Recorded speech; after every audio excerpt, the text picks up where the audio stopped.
Harkamune kamultan daawwattoota televezyiinii Oromiyaa balballoomii kibxata galgalaa qabannee dhiyaanneetti jirra. Balballoomii keenya kan jalqabnu oduuwwan hangafootaani. Abbaan taayitaa galiiwwanii fi gumruuka Itoophiyaa raawwii ji'a 9 mana marii bakka bu'oota uummataaf dhiyeesse.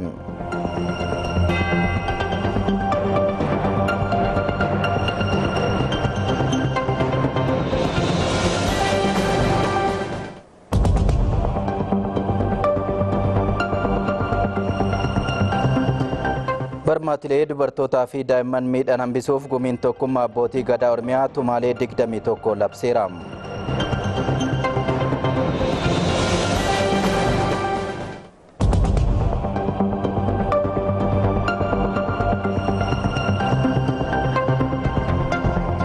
Nageenya bahaa giddu galeessaa mirkaneessuuf wanta danda'amu hunda nan godhaa jedhan pirezidaantiin Ameerikaa Doonaald Tiraamp.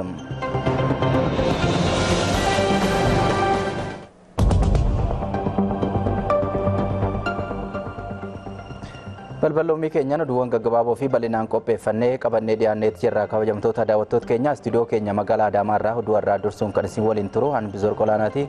Balballoomii keenya kan eegallu immoo istuudiyoo Finfinneerraa Abrahaam Birruu qophaa'ee jira. Abrahaam itti fufuu dandeessa. Galatoon Bizuwar qashama daawwattoota televezyiinii Oromiyaa istuudiyoo Finfinneerraa oduuwwan galgala kanaa kan isinitti himu Abrahaam Birruuti. Istuudiyoo Finfinneerraa oduuwwan gaggabaabatanii biyya keessaa fi biyya alaa qophaa'an kan isinitti himnu har'a oduun jalqabaa kunooti. Konferensii dargaggoota Oromiyaa 11ffaa caamsaa 18 magaalaa Adaamaatti taa'amuuf qophiin barbaachisu xumuramuusaa biiroon dhimma dargaggootaa fi ispoortii Oromiyaa beeksise. Hoogganaa ittaanaan biiroo dhimma dargaggootaa fi ispoortii Oromiyaa obbo Baharuu Taklee akka jedhanitti konferensii kanarratti dargaggoonni naannichaa gaaffilee dinagdee hawaasummaa fi siyaasaa qaban dhiyeessuun deebiin itti kennama. Konferensii kanarratti dargaggoonni godinaalee Oromiyaa irraa walitti dhufan 2400 irratti hirmaachuu akka danda'anis himaniiru. Dargaggoota kalaqa addaa qaban 114fis beekamtiin akka kennamuuf dubbataniiru jechuun kan gabaaste riippoortara keenya Haannaa Bayyanati.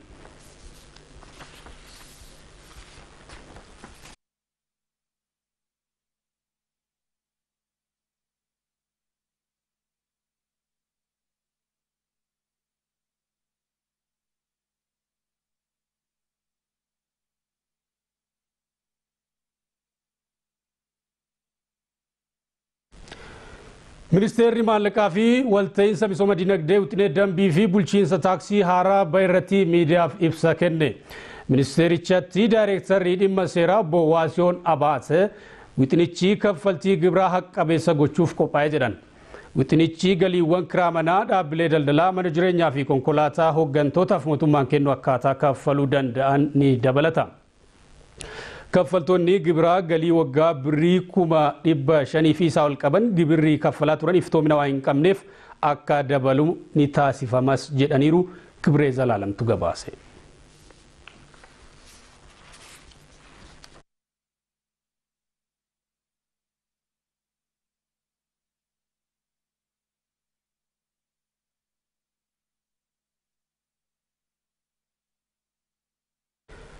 Rakkoo bakka jireenyaaf qubsuma simbira godaantota ragaa jiru hambisuun ga'ee nama hundaa ta'uu abbaan taayitaa misoomaa fi eegumsa bineensota bosonaa Itoophiyaa beekseera.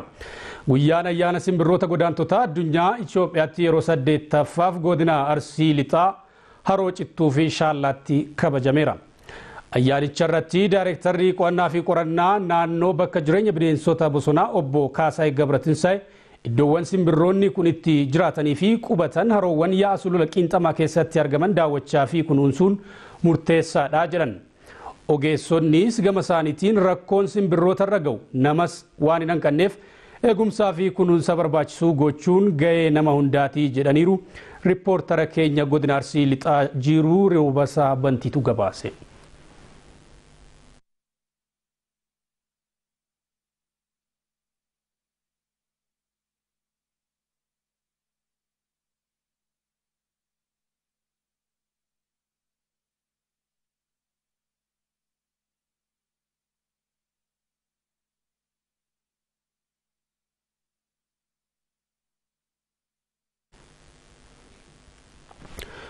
Oduu biyya alaatiin Israa'elii fi Paalestaan nageenya naannoo isaanii mirkaneessuuf wanta danda'amu hunda nan godhaa jedhan pirezidaantiin Ameerikaa Doonaald Tiraamp.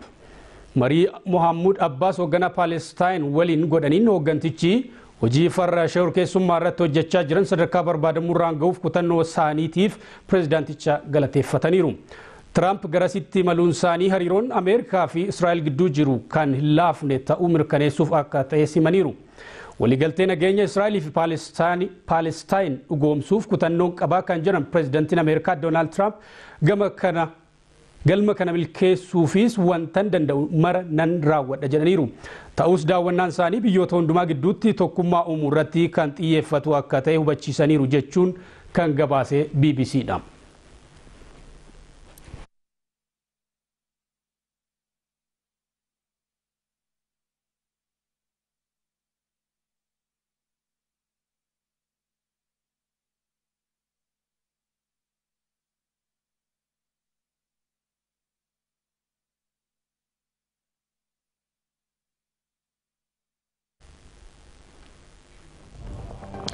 Televiziyoonii Oromiyaa Stuudiyoo Finfinnee irraa oduuwwan sa'aatii kanaaf qabanne kanneen turanii oduuwwan bal'inaan qophaa'an Adaamarraa itti fufuu bizuu warqi itti fufuu dandeessaa gama keenyaan nagaatti bulaa jenna daawwattoota keenya. Galatoomii Abiraam. Kabajamtoota daawwattoota keenyaa Stuudiyoo Muummicha magaalaa Adaamaatti argamurraa immoo oduuwwan oofaniin simbiraan ga'ammas turtiin keessan televiziyoonii Oromiyaa waliin haa ta'u. Abbaan taayitaa galiiwwanii fi gumruukaa Itoophiyaa ji'oota kurnan darbanitti galii birrii biiliyoona 100 fi biiliyoona 33 sassaabuusaa beeksiseera. Manni marii bakka bu'oota uummataa bara hojii lammaffaa waltajjii idilee 33ffaa ta'een gabaasa ji'a 9 abbaa taayitaa galiiwwanii fi gumruukaa Itoophiyaa fi wixineewwan garaagaraa irrattis marateera. Waltajjii kana Caala Barakaatu hordofee. Manni maree bakka bu'oota uummataa waltajjii idilee 33ffaa ta'een gabaasa raawwii ji'a 9 abbaa taayitaa galiiwwanii fi gumuruukaa fi wixinee adda addaa irratti mari'ateera. Gabaasa raawwii mana marichaaf kan dhiyeessan Daayirektarri olaanaa abbaa taayitaa galiiwwanii fi gumuruukaa Itoophiyaa obbo Kabbada Caannee abbaan taayitichaa ogummaa hojjettootaa cimsuu, sirna sassaabbii galii ammayyeessuu, seera taaksii kabachiisuun galii biyyattiin maddisiiftu sassaabuuf hojjetaa jiraachuu himan. Bifuma kanaan ijaarsa raayyaa bulchiinsa taaksii cimsuun haaromsa bara kana geggeessaniin rakkooleen adda bahanii jiru. Hojjettoota rakkoo uuman 55 immoo hojiirraa geggeeffamuu ibsa. Sassaabbii gibiraa bara 2010 haala mijeessuuf kafaltoota gibiraa sadarkaa sadaffaa galii guyyaa isaanii tilmaamamaa jira. Sochii kanaan wal qabatee kafaltoonni gibiraa meeshaalee maqsuu, odeeffannoo dhoksuu fi manneen daldalaa cufuun rakkoo ta'uu eeran. Ji'oottan kurnan darbanitti oomisha qonnaa fi albuudaa alatti ergaman irraa doolaarri biiliyoonni 2 siquu argameera. Kana malees galii taaksii dogongorsuu fi kontiroobaandiin wal qabatee dhokatee ture galmee kafaltoota gibiraa sakatta'uun birriin biiliyoonni 14 ol argameera. Meeshaalee kontiroobaandii seeraan ala biyya seenanii fi biyya keessaa ba'uuf jedhan irraa birriin miiliyoonni 700 ol kan argame yoo ta'u meeshaaleen seeraan ala gara biyyaatti galan ammoo dabaluusaa mul'isa. Ji'oottan kurnan darbanitti galii federaalaa irraa birriin biiliyoonni 113 galii magaalaa Finfinnee irraa ammoo birriin biiliyoonni 19 ol argameera jedha gabaasichi. Gabaasicha bu'uureffachuun miseensonni mana marees gaaffii qaban dhiyeessaniiru. ኮንትሮባንድን ከመከላከልና ከመቆጣጠር በሚመለከት tatamsa'iinsi kontiroobaandii yerootti dabaluun sirna daldala seera qabeessa miidhee jira. የአገልጋይነት መንፈስ በማጉደልና miira tajaajiltummaa miidhuun karaa sassaabdummaa fi neetworkiin walidhuun galiin akka hin galle godhu waajirichi amma of sirreesse. Gaaffilee dhiyaataniif ibsaa kan kennan Daayirektarri abbaa taayitichaa obbo Kabbada Caannee bara 2018tti baasii biyyattii galii ofiin uwwisuuf sirna misoomaa galiitti uwwiinsaa diriirsineerra. Ooditii taaksii babal'isnee tajaajila teekinooloojii haarawaan kenninu cimsinee itti fufnas jedhan. Kuufamni taaksii birriin biiliyoonni 14 eenyurraa akka jiru adda kan ba'e yoo ta'u akka kafalamu ni hojjetama. Sassaabbii baatii rakkoo qabu sirreessuun daddabarsa meeshaalee kontiroobaandii hir'isuu qabnas jedhan. ወደ 14 ቢሊዮን ውዝፍ ዕዳ እንዳለ የለየንበትና ያጠራንበት ሁኔታ ነው ያለው። Idaan kuufame biliyoonni 14 akka jiru adda baasnee kan kanfalamu akka kanfalamu kanaafus maal akka ta'e kallattii keenya. Tamsa'ina kontiroobaandii to'achuuf qindoominaan hojjetamaa jira. Kana malees manni marichaa wixinee labsii waliigaltee idil addunyaa qoratee koree dhaabbii ilaallatuuf erguun wixinee labsiilee koree garaagaraatiin dhiyaate irrattis mari'achuun murtee laateera. Barmaatilee duubatti hafoo dubartootaa fi daa'imman irratti miidhaa qaqqabsiisan irratti gumiin tokkummaa abbootii gadaa Oromiyaa tumaalee 21 Bishooftuutti labseera. Arsana Saffaa dabalata qaba.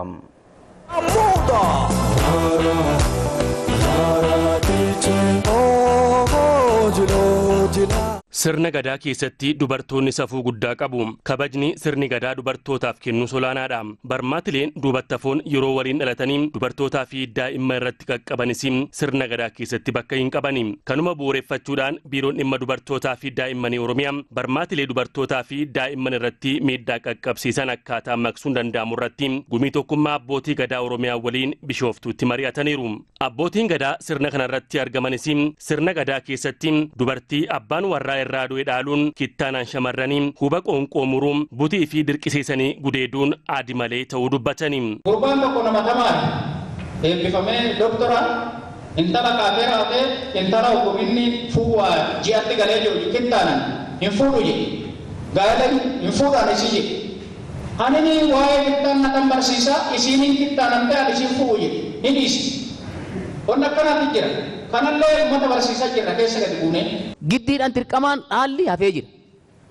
Kan biraa huba qoonqoo muruun garaa dhidhiibuun hafee jira. Ta'ii abbaa malee, ta'ii haadhaa malee ofuma isaaniitii walii galanii wal butuu horgaa kan dubbanna ta'e wanne irratti hojjennutu nu hafee. Dubartoota biyya alaa agxee dargaggeessi irraa fixee deebitee galtee maraatte sinti meeqatu jira biyya keenya keessa. Kan jiruuf jireenya gadhiiste warri manaa jibbantu jira. Namni sirbi biyyaa sirbee sirbuu fi wallaalaa ka'edhan. Wanni kun cuftinuu wanni rakkootan fide aadaa ofii bira deemuu fide waan fuudha heerumaa fa'arratti aadaa fuudha heerumaa ta Oromoo ta duraan jirtu waan kan cufin daangeessiti hin dhoorti. Aadaa hangafa dhagginu fa'aa waan nama jibbisiisaa dhaggina jechuudha. Kanaaf yaadi kun as callaa dhumatuu adoon ta'in wartajjii kanarraa dhumatuu adoon ta'in haawwolee keennan dargaggoo keenya hundaayyuu gabbuune akka godinaa akka aanaa yookiin akka gandaatiin barsiisuu qabna. Sirni gadaa eegumsa mirga dubartootaa fi daa'immaniitiif wabii cimaa waan ta'eef dhimma kanaa fi abbootiin gadaa xiyyeeffannoon yoo hojjetanii jijjiiramni waaraa kan dhufu ta'u hooggantuun biiroo dhimma dubartootaaf daa'immanii Oromiyaa addee Aziizaa Abdii himaniiru. Hojiin guumii abbootii gadaa sadarkaa tokkoffaa irratti ta'uu qabu waa'ee dhimma dubartii fi daa'immaniiti. Dhaloota kana rakkoorraa baraaruu qabna. Mootummaan caalaa uummata keessatti kan dhagahamtii qabu. Uummatatti siqee kan jiru abbootii gadaa isin kana waan taataniif. Kanaaf kallattii kana yoo hojii kana hojjanne jijjiiramallee fiduu dandeenya. Rakkooleen dubartootaa fi daa'imman irratti danqaa ta'anii bu'uuruma furuun murteessaa ta'uu isaatiin gumiin tokkummaa abbootii gadaa Oromiyaa tumaalee garaagaraa 21 galma tokkummaa abbootii gadaa Oromiyaa Bishooftuutti dabarseera. Namni labsii kana cabse, namni labsii kana shaare safaadha, sakkabaadha. Sakkabaani sirnan qabu, boruun qabu, ilmaaf hin tolle, abbaaf hin tolle, zariif hin tolle, danaanoof hin tolle, karraaf hin tolle. Waan namni sodaatu waan sodaatuuf hin tolle. Anaafsitu guute hin hir'atu hir'i isaa seeraan qabu. Sa'atti mureeraa muramte korbatti mureeraa muramte adeemaa mureeraa muramte haga humni isaa gaa'uun mureeraa muramte haga lolli gaa'uun mureeraa muramte ijaa muree gurraa muree gadaan isaa muree lafee mureeraa muramte. Kana hundaa hawaasni Oromooti fi anas keessa jirurree fudhataa muramte. Uummata nu keessa jiru hundaafuu hin eeyyama muramte. Hunduu fudhamtii muramte. Namni murtii abbootii gadaa kana kabajuu didee darbee argamee gosaa fi afoosha keessaa ni baham rakkatus sabattiin baqatum duus hin awwaalamu badus hin barbaadamu murtichis hin jiguu hin dhangala'u murtiin murtii caffee gumii tokkummaa abbootii gadaa Oromiyaati. Alergii horii gaanfaa irraa sharafa alaa argamu dabaluu fayyummaa beelladaaf xiyyeeffannoon hojjetamu akka qabu himame. Dhibee beelladaa miidhuu xiqqeessuuf duulli talaallii beelladaa qindoomina Keeniyaa fi Itoophiyaatiin jalqabameera. Chernet Mabraatuu gabaasaa Guyyoo Jiloo Boorana irraa nuuf ergee akka itti qindeesseera. Afrikaan qabeenya beelladaatiin addunyaarraa sadarkaa tokkoffaa irratti argamtus gama kanaan hanga fayyadamuu qabdu hin fayyadamne. Kanaaf immoo dhimmoon akka sababaatti ka'an ongee fi dhibeewwan beelladaa daangaa biyyaa ce'anidha. Dhibee beelladaa fi bu'aa beelladaa miidhuu xiqqeessuun alergii horii gaafaarraa sharafa alaa argamu guddisuu fi fayyadamummaa hawaasa horsiisee bulaa mirkaneessuuf duulli talaallii beelladaa qindoomina biyyoota Keeniyaa fi Itoophiyaatiin kennamaa jira. Bu'uuruma kanaan naannoleen Keeniyaa 4 fi Itoophiyaa 3 daangaatti dhiyaatan filatamanii duulli kun eegale. eegaluu isaa ministeera qurxummii fi beelladaatti daayirektareetii fayyaa beelladaa fi ittisa dhibee daangaa Dr. Alamaayyoo Mokonnan himaniiru. በተመሳሳይ እንስሳት ዝርያዎች ላይ duraan biyyoonni lamaan talaallii kana waan yeroo wal fakkaatutti waliin hin kennineef dhibee beelladaa to'achuun baay'ee rakkisaa ta'ee ture. Talaallii akkanaa waliin haala qindaa'een kennuun dhibee beelladaa gama lamaaniin to'achuuf bu'aa guddaa qaba. Dulli kun Keeniyaa naannolee afranuu keessatti horii gaafaa fi kottee duudaa miiliyoona 4 fi 400 ol talaalchisuuf karoorfamee hojjetamaa akka jiru Keeniyaatti bulchaatti aanaan naannoo Marsaabeetii obbo Umar Abdii himaniiru. Pilaan kana amma nulleen gam kennaa hojjennu boodaan seeran gam kana Itoophiyaalleen seera gam warraa seeran gam suni warrilleen hojjete nulleen hojjennee akka waan kan marru tokko waliin tochuun. Itoophiyaatti ammoo naannoo Oromiyaa ummattoota kibbaa fi Somaaliyaa Itoophiyaatti horii gaafaa re'ee fi hoolaa miiliyoona 4 talaalchisuuf dulli kun jalqabamuu isaa ministeera qurxummii fi beelladaa Itoophiyaatti ogeessi fayyaa beelladaa obbo Wandimmaagany Shibbiruu himaniiru. Hawaasni beellada isaa guyyoota 15 dhufan keessatti talaalchisuun milkaa'ina duula kanaaf tumsuu akka qabu obbo Wandimmaagany dhaamaniiru. Magaalaa Laga Xaafoo Laga Daadhiitti lafti hektaarri 20 waggaa 10f dallaan itti ijaaramee abbaa dhabee ture baankii lafaatti akka deebi'u bulchiinsi magaalichaa murteesseera. Yeroon toleeraa dabalata qaba. bara 1999 dhaabbanni Meersii jedhamu hojii tola ooltummaa hawaasummaatiif lafa hektaara 20 handhuura magaalaa Laga Xaafoo Laga Daadhiitii fudhate. Dhaabbanni kun lafa kana wayita fudhate daa'imman haadhaaf abbaa hin qabnetti gargaaruuf sababa jedhu waan dhiyeesseef kaffaltii liiziirraa bilisaan kennameef. Dhaabbanni kun erga lafa kana fudhatee waggoota 10 ol lakkoofsisee jira. Lafti kun garuu waggoota hanga kanaaf tajaajila tokko malee dalleeffamee taa'aa jira. Akka qonnaan bultoonni lafa kanarraa kaan himanitti wayita lafti kun harkaa fuudhame waadaan hedduun galameera. Waadaan seename garuu abjuu deebii hin arganne taatee jedhu. Inumaayyuu dur lafa kanarraa qonnee midhaan irraa galchaa turre amma garuu marga turraa haamamee gurguramaa jira jedhu. Yeroo lafa kana kenninu daa'immantu kan manneen barumsaatti irratti tajaajilama waan jedhameef akkumatti lafa taa'a. Lafa qotee bulaati. Qotee bulaanis qotee ittiin fayyadamne. Asirraa qonnaan bulaan marga gurgurachuu hin danda'a lafarraa. Wanti invest irratti godhu hin jiru jechuudha. Bishaan obaasoo maan godhu. Isaan garuu marga kana asirraa haamanii gurguraa turan jecha. Joottan sadan darban kana keessa garuu ijaarsi muraasni eegalamus ni dubbatu. Sakatta'insa galmee dhaabbatichaa irratti gaggeessineen maqaa dhaabbatichaa malee maqaa nama dhuunfaa dhaabbaticha gaggeessuus ta'e bakka bu'ummaa qabu hin argine. Dambiin ittiin bulmaata lafa magaalota Oromiyaa akka jedhutti lafti tokko wayita dhaabbata miti mootummaa tokkoof kennamu yoo xiqqaate ulaagaalee 3 guutuu qaba. Tokkoffaan eeyyama dhaabbatichaa bara lafa fudhatee haarome. Lammaffaan ijaarsa gaggeessuuf bajeta of danda'e qabaachuusaa.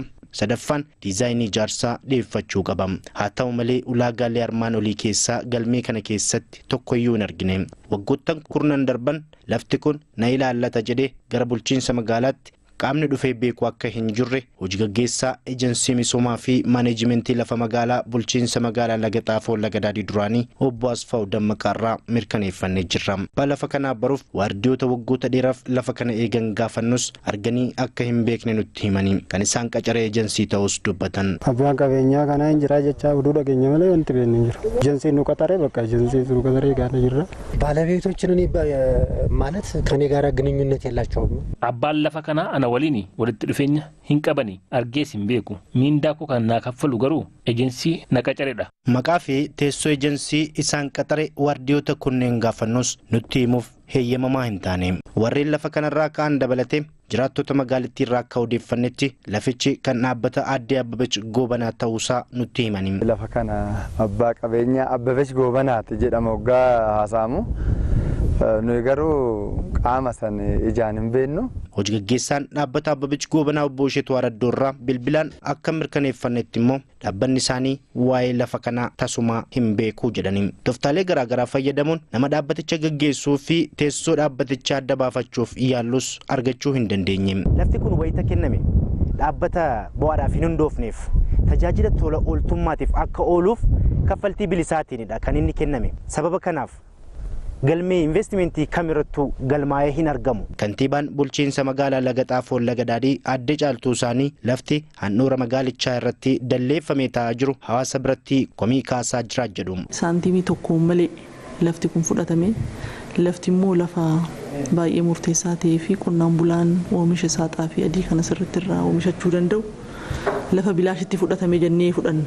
Kana qofa osoo hin taane wanni adda isa godhu galmee investimentii irrattis galmaa'ee hin jiru. Karaa biraatiin immoo abbaan isaa clearly hin beekamu.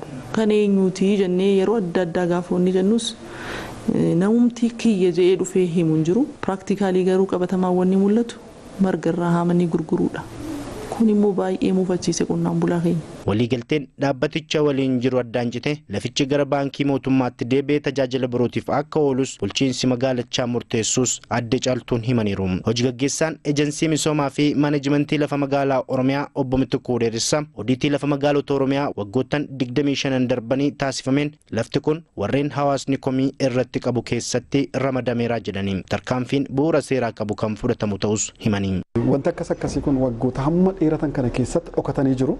Warra dhokatanii akkas ta'an kana immoo hanga yoomiitti deemu deemuun qabamu. Dhaabbatee gara misoomaatti tu darbee baay'ee gaariidha isa jedhu jira. Akkanattis deemamaa jira.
Odeeffannoo raaga haala qilleensaa immoo ogeessatu nutti himaa agarsiistiin isin dabarsaam. Galatoomii guyyaa kaleessaas akkuma guyyoottan darbanii kutaaleen hedduu guutuu biyyattii duumessa argachaatiin yommuu oolan haaluma kana faana wal qabatees kutaaleen lixa naannoo Tigraay irra jireessa naannoo Amaaraa Beenishaangul Gumuz lixaa fi giddugala naannoo Oromiyaa uummattoota kibbaa fi Gaambeellaa akkasumas baha guutuu biyyaa fi kibbaa Affaar dabalatee rooba salphaadhaa hanga giddugaleessa ga'u yommuu argatan kutaaleen biyyattii hafan immoo aduu fi duumessaan iddoowwan tokko tokko irratti immoo qilleensa ho'iinsa qabuun kan oolan haaluma wal fakkaatuun haala qilleensa kan naannoo Oromiyaa kan guyyaa kaleessaa addaan baasne ilaaluudhaaf immoo godinaalee kibba naannoo Oromiyaa tokko tokko irraa bal'inni duumessaa hir'inaa qabaatu malee godinaaleen hafan irratti haaluma tibbanaatiin itti fufeeti kan oole kan faana wal qabates godinaaleen Wallaggaa Iluu Abbaa Booraa fi Jimmaa Shawaa akkasumas godinaaleen Harargee rooba salphaadhaa hanga giddugaleessa ga'u yommuu argatan godinaaleen hafan immoo aduu fi duumessaan wal keessa kan oolan. Raaga haala qilleensa guutuu biyyattii kan guyyaa booree eegamu laadhaaf immoo haalli qilleensa tibbana kutaalee hedduu guutuu biyyaa irratti mul'achaa jiru kun akka waliigalaatti haaluma wal fakkaatuun itti fufiinsa qabaachuu akka danda'udha kan eegamu kan faana wal qabates kutaalee lixa naannoo Tigraay fi lixa naannoo Amaaraa Beenishaangul Gumuz lixa naannoo Oromiyaa fi uummattoota kibbaa iddoowwan tokko tokko rooba argachuu akka danda'an yommuu eegamu kutaaleen baha naannoo Tigraay fi baha naannoo Amaaraa giddugala naannoo Oromiyaa lafa baddaa kibba guutuu biyyaa baha guutuu biyyaa fi Gaambeellaa dabalatee iddoowwan xiqqoon isaanis rooba argachuu akka danda'an eegama haaluma wal fakkaatuun raaga haala qilleensa kan naannoo Oromiyaa kan guyyaa booree eegamu addaan baasne ilaaluudhaaf immoo godinaalee lixa naannoo Oromiyaa iddoowwan tokko tokko rooba argachuu akka danda'an yommuu eegamu godinaaleen giddugalaa fi lafa addaa kibba naannoo Oromiyaa Arsii fi Baalee dabalatee akkasumas godinaaleen Harargee iddoowwan xiqqoon isaaniis rooba argachuu akka danda'an raagoolee miitiyooroolojii adda addaa ni mul'isu. Kan taansinee raaga haala qilleensa magaalota guutuu biyyaa tokko tokko kan guyyaa boru roobii eegamu ni ilaalla guyyaa boruu Finfinnee. Ho'iinsi qilleensa olaanaan 26 gadaanaan 13 haalli qilleensa waliigalasaa rooba salphaa Maqalee ho'iinsi qilleensa olaanaan 28 gadaanaan 15 haalli qilleensa waliigalasaa rooba salphaa Jigjiga ho'iinsi qilleensa olaanaan 30 gadaanaan 21 haalli qilleensa waliigalasaa rooba salphaa Bahar Dar ho'iinsi qilleensa olaanaan 30 gadaanaan 16 haalli qilleensa waliigalasaa rooba Jimma ho'iinsi qilleensa olaanaan 28 gadaanaan 14 haalli qilleensa waliigalasaa rooba Adaamaa ho'iinsi qilleensa olaanaan 30 gadaanaan 15 haalli qilleensa waliigalasaa rooba salphaa Gondar ho'iinsi qilleensa olaanaan 26 gadaanaan 16 haalli qilleensa waliigalasaa rooba Baalee Roobee ho'iinsi qilleensa olaanaan 24 gadaanaan 10 haalli qilleensa waliigalasaa rooba salphaa akkasumas Gaambeellaa ho'iinsi qilleensa olaanaan 36 gadaanaan 23 digirii seelsheesiidhaan haalli qilleensa waliigalasaa immoo rooba ta'anii ooluu akka danda'an raagoliin miitiyooroolojii adda addaa ni mul'isu. Egaa hordoftoota keenya kan galgala kanaas ni qopheessine kana fakkaata nagaatti bula. Oduun isaa kanaaf qopheeffannee kan hanga ammaatti daawwattanii ana waliin sa'a sadiitti walitti deemnaa itti aansuudhaan odeeffannoon gabaa fi ispoortiin isinii dhiyaata turtii gaarii.